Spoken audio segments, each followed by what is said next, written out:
जिंदगी चुनौतीपूर्ण हो सकती है। हम सबको मुश्किलों का सामना करना पड़ता है। कभी कभी हम अपना रास्ता भटक जाते हैं। प्रेरणा एक चिंगारी की तरह होती है। यह हमारे उत्साह को जगाती है। यह हमारी यात्रा को आगे बढ़ाती है। बौद्ध धर्म एक रास्ता दिखाता है। यह अंदरूनी ताकत का रास्ता है। यह स्थायी शांति का रास्ता है। इसकी शिक्षाओं को समझकर हमें स्पष्टता मिलती है। हम अपनी क्षमता को खोजते हैं। हम उद्देश्यपूर्ण जीवन की कुंजी खोलते हैं। दुनिया ध्यान भटकाने वाली चीजों से भरी है। हमारे मन में अनगिनत विचार दौड़ते रहते हैं। हम शांति चाहते हैं। बौद्ध धर्म हमें अपने अंदर झांकना सिखाता है। अराजकता के बीच शांति पाना सिखाता है। आंतरिक शांति विकसित करना सिखाता है। ध्यान और माइंडफुलनेस के माध्यम से हम अपने मन को शांत करते हैं। हम बिना किसी राय बनाए अपने विचारों को देखते हैं। हमें शांति का एहसास होता है। यह आंतरिक शांति बहुत शक्तिशाली होती है। यह हमें चुनौतियों से कुशलता से निपटने की अनुमति देती है। यह मुश्किल समय में भी खुशी लाती है। अष्टांगिक मार्ग बौद्ध धर्म का हृदय है। यह मार्ग हमें आत्मज्ञान और आंतरिक शांति की ओर ले जाता है। यह हमें उद्देश्य और अर्थपूर्ण जीवन की ओर ले जाता है। यह मार्ग हमें सिखाता है कि कैसे हम अपने जीवन को संतुलित और समृद्ध बना सकते हैं। यह आत्म खोज की यात्रा है। यह यात्रा हमें अपने भीतर की गहराइयों में ले जाती है, जहां हम अपने सच्चे स्वयं के को खोज सकते हैं। सम्यक दृष्टि, दुनिया को स्पष्ट रूप से देखना, भ्रमों से मुक्त। यह हमें सिखाता है कि हम अपने दृष्टिकोण को कैसे शुद्ध कर सकते हैं। सम्यक संकल्प, सकारात्मक और करुणामय विचारों को विकसित करना। यह हमें अपने विचारों को नियंत्रित करने और उन्हें सकारात्मक दिशा में मोड़ने की कला सिखाता है। सम्यक वाणी, दया और सच्चाई के साथ बोलना। यह हमें सिखाता है कि हमारे शब्दों का कितना गहरा प्रभाव हो सकता है। सम्यक कर्म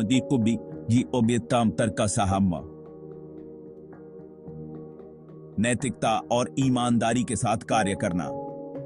यह हमें सिखाता है कि हमारे कार्य हमारे चरित्र का प्रतिबिंब होते हैं। सम्यक आजीविका, मूल्यों के अनुरूप तरीके से जीवन यापन करना। यह हमें सिखाता है कि हम अपने जीवन को कैसे सही दिशा में ले जा सकते हैं। सम्यक व्यायाम, सकारात्मक गुणों को विकसित करना और नकारात्मक विचारों को छोड़ देना। यह हमें सिखाता है कि हम अपने मन और शरीर को कैसे संतुलित कर सकते हैं। सम्यक स्मृति, वर्तमान क्षण पर ध्यान देना बिना किसी राय बनाए। यह हमें सिखाता है कि हम अपने जीवन के हर पल को कैसे पूरी तरह से जी सकते हैं। सम्यक समाधि, ध्यान और माइंडफुलनेस के माध्यम से मन को एकाग्र करना। यह हमें सिखाता है कि हम अपने मन को कैसे शांत और स्थिर कर सकते हैं। रास्ते का हर कदम हमें मजबूत बनाता है। यह हमें सिखाता है कि हर चुनौती हमें और भी मजबूत और समझदार बनाती है। यह हमें अपने वास्तविक स्व के करीब लाता है। यह हमें सिखाता है कि हम अपने भीतर की शांति और संतोष को कैसे पा सकते हैं। यह हमें पूर्णता के जीवन की ओर ले जाता है। यह हमें सिखाता है कि हम अपने जीवन को कैसे संपूर्ण और संतुलित बना सकते हैं। क्रोध एक शक्तिशाली भावना है। यह एक ऐसी भावना है जो हमारे भीतर गहराई से जड़ें जमा सकती है और हमें अपने ही विचारों और भावनाओं में उलझा सकती है। यह हमें खा सकता है, जिससे दुख और पछतावा होता है। जब हम क्रोध को अपने भीतर पालते हैं, तो यह हमारे मानसिक और शारीरिक स्वास्थ्य को भी प्रभावित कर सकता है। बुद्ध ने सिखाया कि क्रोध को पकड़े रहना गर्म कोयले को पकड़ने जैसा है। यह कोयला जितना अधिक समय तक हमारे हाथ में रहेगा, उतना ही अधिक हमें जलाएगा। जलने वाले हम ही होते हैं। क्रोध का बोझ हमारे दिल और दिमाग को भारी कर देता है और हमें शांति से दूर कर देता है। एक बार एक आदमी था जिसके साथ बहुत गलत हुआ था। उसके साथ हुए अन्याय ने उसके दिल में गहरा घाव कर दिया था। उसने वर्षों तक अपने क्रोध को पकड़े रखा, जिससे उसका जीवन जहर बन गया। हर दिन वह अपने गुस्से और दुख में डूबा रहता था। एक दिन उसका सामना एक बौद्ध भिक्षु से हुआ और उसने अपना दिल खोलकर रख दिया, बदला लेने की चाहत जताई। उसने भिक्षु से कहा कि वह अपने दुश्मनों को सजा देना चाहता है। भिक्षु ने धैर्यपूर्वक सुना और फिर कहा, क्रोध को पकड़े रहना जहर पीने और दूसरे व्यक्ति के मरने की उम्मीद करने जैसा है। यह जहर केवल आपको ही नुकसान पहुंचाएगा। वह व्यक्ति इन शब्दों में सच्चाई समझ गया। उसने महसूस किया कि उसका क्रोध केवल उसे ही नुकसान पहुंचा रहा था और किसी और को नहीं। उसने आखिरकार अपने क्रोध को त्याग दिया, खुद को उसकी गिरफ्त से मुक्त कर लिया। उसने महसूस किया कि क्षमा ही उसे सच्ची शांति दे सकती है। क्षमा का अर्थ गलत कामों को माफ करना नहीं है। यह उन गलतियों को स्वीकार करना है और उन्हें अपने जीवन पर हावी न होने देना है। यह खुद को क्रोध के बोझ से मुक्त करने के बारे में है। यह अपने दिल और दिमाग को हल्का करने के बारे में है। यह आक्रोश से बढ़कर शांति चुनने के बारे में है। यह एक ऐसा रास्ता है जो हमें सच्ची खुशी और संतोष की ओर ले जाता है। भाग 5, करुणा का विकास। लहर प्रभाव। करुणा एक खुशहाल दुनिया की कुंजी है। यह दूसरों की पीड़ा को पहचानने और मदद करने की इच्छा के बारे में है। जब हम करुणा का विकास करते हैं तो हम अपनी साझा मानवता से जुड़ते हैं। हम खुद से और अपनी समस्याओं से परे देखते हैं। कल्पना कीजिए कि एक तालाब में एक पत्थर गिराया जा रहा है। यह लहरें पैदा करता है जो बाहर की ओर फैलती हैं। करुणा भी इसी तरह काम करती है। दयालुता का एक छोटा सा कार्य दूरगामी प्रभाव डाल सकता है। यह दूसरों को भी ऐसा ही करने के लिए प्रेरित करता है। यह सकारात्मकता और प्रेम का एक लहर प्रभाव पैदा करता है। भाग 6, माइंडफुलनेस की शक्ति। वर्तमान क्षण में जीना। हमारा मन अक्सर भटकता रहता है। हम अतीत पर ध्यान देते हैं या भविष्य की चिंता करते हैं। हम वर्तमान क्षण की सुंदरता से चूक जाते हैं। माइंडफुलनेस यहां और अभी पर ध्यान देने के बारे में है। यह प्रत्येक सांस, प्रत्येक कदम, प्रत्येक अनुभव को महसूस करने के बारे में है। जब हम सचेत होते हैं तो हम जीवन की साधारण खुशियों की सराहना करते हैं। हम अपने विचारों और भावनाओं के प्रति अधिक जागरूक हो जाते हैं। हमें वर्तमान में शांति मिलती है। भाग 7, भय पर काबू पाना, अनिश्चितता को अपनाना। भय एक स्वाभाविक मानवीय भावना है। यह हमें खतरे से बचाता है, लेकिन डर हमें अपना पूरा जीवन जीने से भी रोक सकता है। बौद्ध धर्म हमें सिखाता है कि भय अक्सर मोह से उपजता है। हम जो कुछ हमारे पास है उसे खोने से डरते हैं, या जो हम चाहते हैं वह न मिलने से डरते हैं। आसक्ति का अभ्यास करके हम अपने डर को दूर करना सीखते हैं। हम स्वीकार करते हैं कि परिवर्तन अपरिहार्य है। हम अनिश्चितता को जीवन के एक हिस्से के रूप में स्वीकार करते हैं। सच्चा साहस भय का अभाव नहीं है, बल्कि साहस और करुणा के साथ अपने भय का सामना करने की इच्छा शक्ति है। भाग 8, सरलता में आनंद खोजना। सिद्धार्थ की कहानी। यह कहानी हमें सिखाती है कि कैसे एक साधारण जीवन में भी गहरा आनंद पाया जा सकता है। बुद्ध बनने से पहले सिद्धार्थ गौतम विलासितापूर्ण जीवन जीते थे। वे एक राजकुमार थे जिनके पास हर प्रकार की सुख सुविधा थी। उनके पास वह सब कुछ था जो वे कभी भी चाहते थे।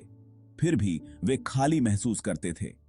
उनके मन में एक अजीब सी बेचैनी थी जो उन्हें चैन से नहीं बैठने देती थी।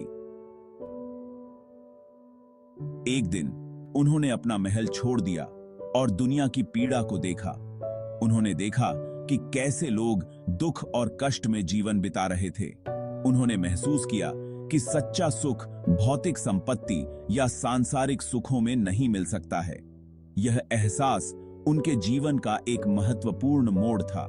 सिद्धार्थ ने अपने धन का त्याग कर दिया और ध्यान और सादा जीवन के माध्यम से ज्ञान प्राप्त किया। उन्होंने अपने सभी भौतिक सुखों को छोड़कर एक साधारण जीवन जीने का निर्णय लिया। उन्होंने पाया कि सच्चा आनंद भीतर से आता है। यह आनंद किसी बाहरी वस्तु या परिस्थिति पर निर्भर नहीं करता। खुशी पाने के लिए हमें दुनिया का त्याग करने की जरूरत नहीं है। हमें बस अपने भीतर की शांति और संतोष को खोजना है। लेकिन हम सिद्धार्थ के उदाहरण से सीख सकते हैं। उनकी कहानी हमें यह सिखाती है कि सच्चा सुख और शांति हमारे भीतर ही है। सच्चा आनंद जीवन में सरल चीजों की सराहना करने से आता है। प्रेम, करुणा, कृतज्ञता और आंतरिक शांति। यह कहानी हमें याद दिलाती है कि जीवन की सच्ची खुशियां छोटी छोटी चीजों में छिपी होती हैं। भाग 9, बौद्ध शिक्षाओं की परिवर्तनकारी शक्ति। बौद्ध शिक्षाएं केवल प्राचीन ज्ञान नहीं हैं, वे कालातीत सिद्धांत हैं जो आज हमारे जीवन को बदल सकते हैं। इन शिक्षाओं को लागू करके हम आंतरिक शांति और शांति पा सकते हैं। अधिक करुणा और सहानुभूति विकसित करें, क्रोध और आक्रोश को जाने दें, भय पर विजय प्राप्त करें और अनिश्चितता को स्वीकार करें। वर्तमान क्षण में अधिक ध्यान से जिएं, सरलता और कृतज्ञता में आनंद खोजें। ये शिक्षाएं अधिक पूर्ण और सार्थक जीवन का मार्ग प्रदान करती हैं। अब बात सारसानिक है। भाग 10, परिवर्तन को अपनाना, आत्मखोज की यात्रा। जीवन निरंतर परिवर्तन की यात्रा है। कुछ भी हमेशा के लिए वैसा ही नहीं रहता। बौद्ध धर्म हमें इस नश्वरता को स्वीकार करना सिखाता है। अतीत से अपने लगाव और भविष्य के बारे में अपनी चिंताओं को त्याग कर हम वर्तमान क्षण को अपनाने के लिए खुद को मुक्त करते हैं। हम चुनौतियों का सामना करने में अधिक अनुकूलनीय और लचीला बनते हैं। बौद्ध धर्म का मार्ग आत्मखोज की यात्रा है। यह आंतरिक शांति, करुणा और ज्ञान की खेती की यात्रा है। यह एक ऐसी यात्रा है जो हमें अधिक उद्देश्य, अर्थ और आनंद के जीवन की ओर ले जा सकती है। अपनी यात्रा आज ही शुरू करें। बौद्ध शिक्षाओं की परिवर्तनकारी शक्ति को अपनाएं। शांति, उद्देश्य और सच्ची खुशी से भरे जीवन की खोज करें। एक समय की बात है, एक यात्री था, भटक रहा था। वह एक लंबी यात्रा पर निकला था, लेकिन रास्ते में कई कठिनाइयों का सामना करना पड़ा। रास्ता भूल गया था, थका हुआ, हताश। उसके पास न तो खाने का कुछ था और न ही पीने का पानी। उसे एक गांव दिखा, आशा की किरण जगी। गांव पहुंचा।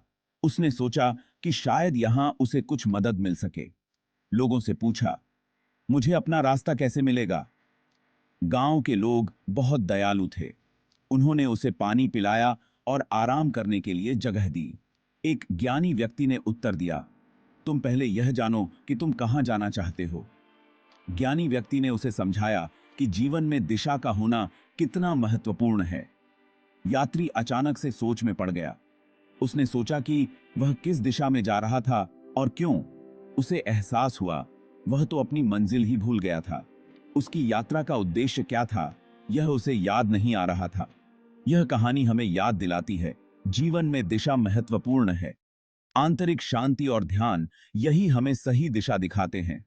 जब हम अपने जीवन में खो जाते हैं, तो हमें रुककर सोचना चाहिए कि हम कहां जा रहे हैं और क्यों। ध्यान और आत्मनिरीक्षण हमें हमारी मंजिल की याद दिलाते हैं।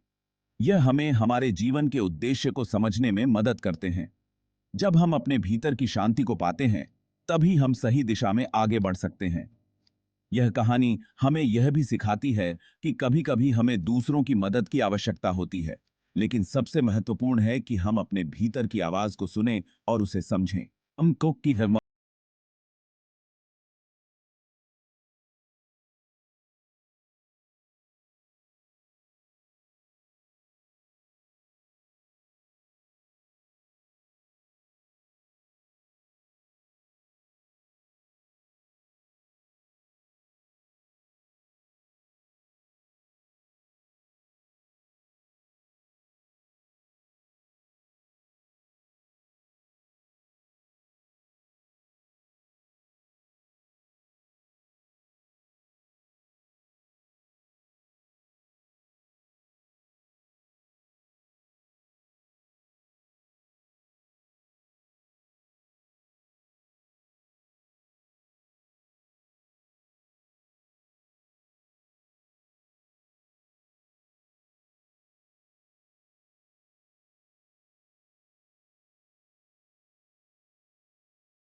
यह अनुभव हमें सिखाता है कि सच्ची शांति और खुशी हमारे भीतर ही है।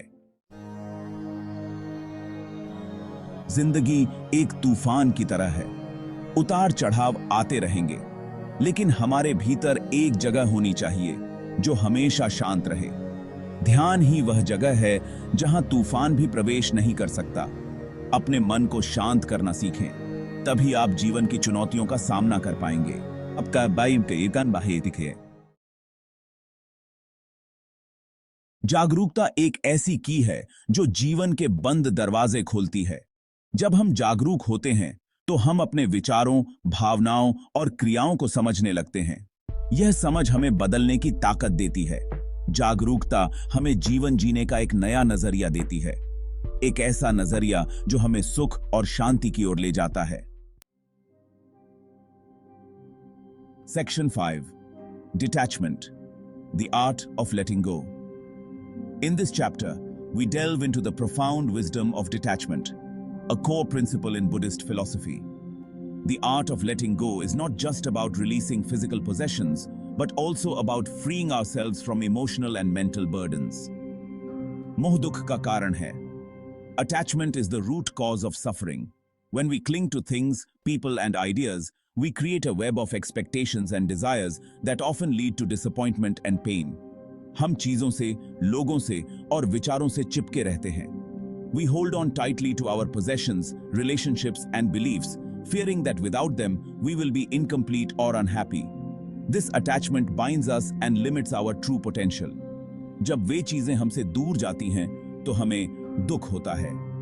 When these things inevitably change or leave us, we experience sorrow and suffering. The pain of loss is a direct consequence of our attachment. बौद्ध धर्म हमें मोह से मुक्ति का मार्ग दिखाता है. Buddhism offers us a path to liberation from attachment. Through mindfulness and meditation, we learn to observe our thoughts and emotions without becoming entangled in them. यह मार्ग है त्याग का, समर्पण का. This path is one of renunciation and surrender. By letting go of our attachments, we open ourselves to a deeper sense of peace and contentment. जब हम चीजों को हल्के में लेते हैं, तो जीवन आसान हो जाता है. When we take things lightly and do not cling to them, life becomes simpler and more joyful. We begin to appreciate the present moment and the beauty of impermanence. त्याग ही हमें सच्ची आजादी देता है. Letting go grants us true freedom. It allows us to live without fear, to love without conditions, and to experience life in its fullest, most authentic form. The art of letting go is a journey towards inner peace and ultimate liberation. Section 6. Cultivating compassion. करुणा एक ऐसी भाषा है जिसे हर कोई समझता है. जब हम करुणा का भाव रखते हैं, तो हम दूसरों के दर्द को समझते हैं. हम उनकी मदद करने की कोशिश करते हैं. करुणा हमें एक बेहतर इंसान बनाती है. यह हमें समाज से जोड़ती है. करुणा ही दुनिया को एक बेहतर जगह बना सकती है. हर किसी के जीवन का एक उद्देश्य होता है. हमें अपना उद्देश्य खोजना चाहिए और उसे पूरा करने का प्रयास करना चाहिए. जब हम अपने उद्देश्य के लिए जीते हैं, तो जीवन सार्थक हो जाता है. हमें अपनी प्रतिभा को पहचानना चाहिए, अपने जुनून को जीना चाहिए. आंतरिक शांति का रास्ता आसान नहीं है. यह एक सतत यात्रा है. हमें हर दिन प्रयास करना होगा, ध्यान करना होगा, जागरूक रहना होगा और करुणा का भाव रखना होगा. यह यात्रा हमें खुद से मिलाती है. यह यात्रा हमें सच्ची खुशी की ओर ले जाती है. यात्रा भी एक है. भूत चला गया, भविष्य अज्ञात है. हमारे पास सिर्फ वर्तमान क्षण है. इसे संजोएं. इसी पल में जीना सीखें. अतीत की चिंता छोड़ दें, भविष्य की चिंता मत करें. जब हम वर्तमान में जीते हैं, तो हम जीवन का आनंद ले पाते हैं, क्योंकि जीवन यहीं है, अभी है, इसी पल में. दोस्तों, यह ज्ञान आप तक पहुंचाना ही मेरा उद्देश्य है. अगर आपको यह वीडियो पसंद आया है, तो इसे लाइक करें, शेयर करें और कमेंट करें. चैनल को सब्सक्राइब करना न भूलें. ताकि आप और भी ऐसी प्रेरणादायक वीडियोस देख सकें। आइए हम सब मिलकर ज्ञान के प्रकाश को फैलाएं और एक बेहतर दुनिया का निर्माण करें।